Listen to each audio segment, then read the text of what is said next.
appris que j'étais paraplégique, ça a été très violent. J'avais 22 ans à ce moment-là. Des gros sentiments d'injustice, voilà, beaucoup de colère. Ça a été vraiment une période assez sombre. Dès le début, ce qui a été porteur, c'est les séances avec les physiothérapeutes, les ergothérapeutes, qui étaient vraiment très joyeux. On rigolait toujours beaucoup. Donc ça, c'était des petites choses, des petits moments.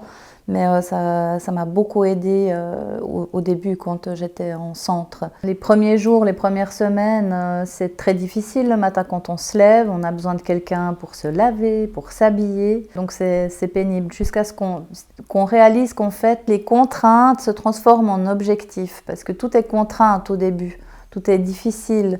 Donc dès le moment où on change un petit peu de mentalité, où on se dit « Ah ben voilà, c'est pas une contrainte, mais au contraire, ça va me permettre d'être autonome, de ne pas avoir besoin d'aide tout le temps. » C'est tout plein de petites choses comme ça, réussir à faire son transfert, à s'habiller tout seul, à descendre 2 marches, puis 3, puis 5, à tenir en 2 roues, à réussir à remonter sur son fauteuil. Alors ça, c'était très difficile. Voilà, et bah, quand on arrive, on est content, quoi. On est satisfait de soi et puis on sait que l'autonomie est proche. À ce moment-là de ma vie, mais c'était déjà avant d'être handicapée, j'avais pas beaucoup de sens, pas beaucoup d'objectifs à ce moment-là. Je savais pas trop quoi faire de ma vie. Donc ça m'a aussi obligée un petit peu à chercher en moi qu'est-ce que je voulais faire. L'énergie vitale, c'est difficile de l'exprimer parce que c'est quelque chose d'impalpable qui est inné, selon moi. Pour soi-même, c'est justement rechercher profondément, c'est notre ressource, l'énergie de vie. En naturopathie, justement, c'est un travail essentiel, c'est d'accompagner la personne qui vient à retrouver cette énergie vitale. On parle vraiment de cette énergie vitale en long et en large. C'est vraiment la ressource de la personne et comment on peut y accéder, voilà, avec différentes choses, des plantes, une activité physique, artistique, du chant par exemple, ça développe aussi énormément. C'est un petit peu l'expression de l'âme, hein, quelque part, le chant. Ça m'a aussi beaucoup porté d'ailleurs.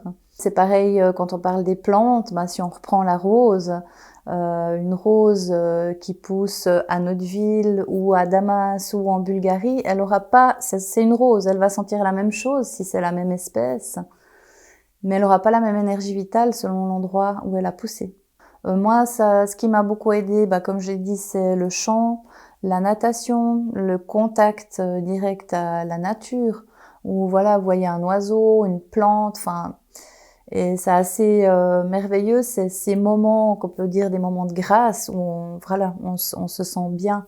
Quand on a ressenti ce bien-être, on va aller à la recherche toujours de ça, de ce calme, de ce bonheur à quelque part.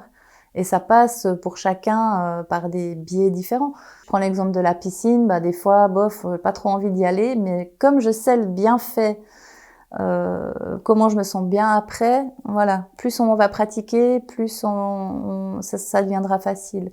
Pareil, si je vais jardiner, là, ça se fait assez naturellement, le fait de planter une graine, de désherber, c'est un contact direct et simple. C'est tout plein de petites choses dans une journée qui font qu'on va être content. C'est pas des grandes choses.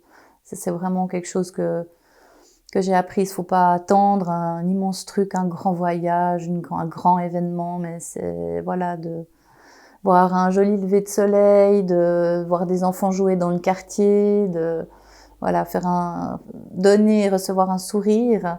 Pour reprendre du coup la phrase de Saint-Exupéry qui dit « Seule la démarche compte, le but n'est qu'illusion », parce qu'au fond, une fois qu'on a atteint un objectif, on est satisfait de l'objectif, mais c'est un court moment. Du coup, il faut mettre en place autre chose. C'est vraiment tout ce qu'on met en place pour atteindre quelque chose qui fait qu'on est satisfait, mais pas l'objet en soi, pas le but en soi. Donc ça, je trouve que c'est assez porteur.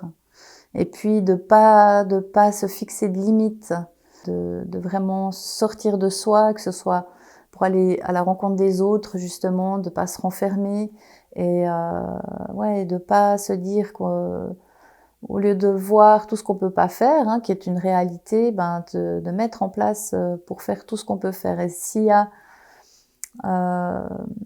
quelque chose que je retiens de tout ça, c'est que toutes les personnes à mobilité réduite que j'ai rencontrées qui sont actives se sont jamais vraiment fixées de limites, mais ont plutôt mis tout en place pour voilà, pour faire ce qu'elles avaient envie de faire. Et ça, c'est génial. On peut faire un tas de choses, surtout aujourd'hui. On a beaucoup d'aides techniques. Enfin, voilà, il faut vraiment pas se limiter. Faut pas se limiter. Il y a un côté justement très simple, quoi.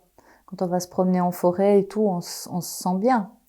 Il n'y a pas à chercher vraiment d'explication. C'est l'énergie de la vie, tout simplement.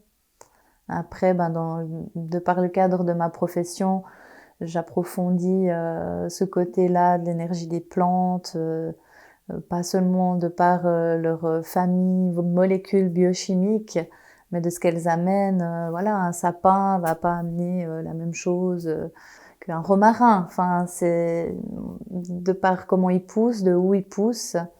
Et puis, ben, nous, c'est un petit peu la même chose. Selon où on est, on n'a pas la même culture ou pas les mêmes idées, ce qui n'empêche pas de les partager. Mais voilà, ça fait qui on est aussi.